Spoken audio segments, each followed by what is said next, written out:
You remember on the campaign trail, President Trump promised to fix the corruption at the VA, and he kept that promise by firing some of the most corrupt employees the day he took office, including Puerto Rico VA Hospital Director Dwayne Hamlin, who tried to fire a whistleblower and was found with unprescribed painkillers. He was basically stealing opioids for himself.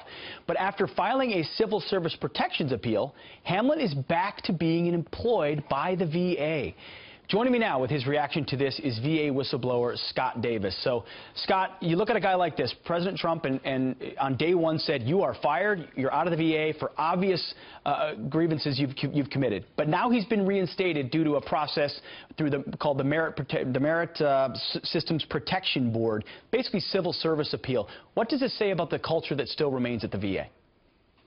I think it says, and thank you for having me, Pete, I think it says that the president is trying to move VA in the right direction, but unfortunately he doesn't have a lot of support from the leadership who should have handled the firing process better so that the president's wishes would have been properly executed.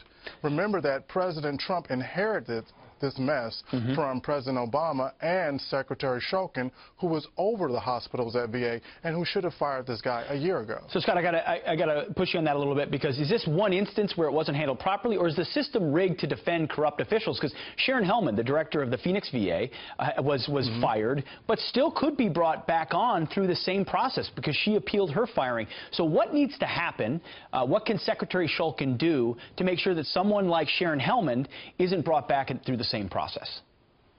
I think what the secretary needs to do is he needs to work with the Department of Justice so that these people can be prosecuted. Right now, he's treating them like these are HR issues, which is why they're going through the Merit Protection Board system. That's not how they're supposed to be treated.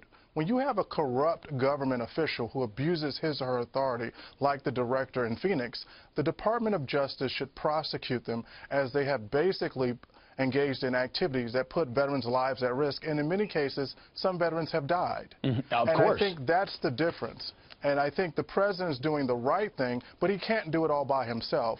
Dr. Shulkin, in some of the emails that I have seen, has actually been sympathetic towards some of these people, not willing to hold them accountable. So what we've heard from Secretary Shulkin is that he's pushing for more stringent VA accountability legislation called the Veterans Accountability First Act. They have made example of some employees, one who was watching pornography at work at the VA. They fired him. But you're still critical. You don't think they've gone far enough in taking out some of the corrupt employees? Exactly. For example, many of these cases where the secretary is tough is because whistleblowers like myself have gone to Fox News and other media outlets and put these stories out before the veteran community, so the VA had no choice but to respond. But the only real champion that most of us feel at VA that we have in Washington for accountability is the president.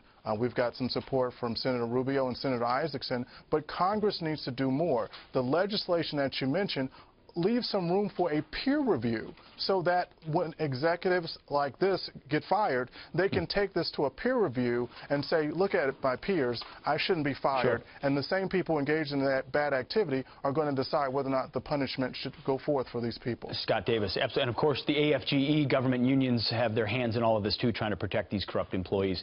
Scott Davis, VA whistleblower, thanks for sharing your time with us this morning. Appreciate it.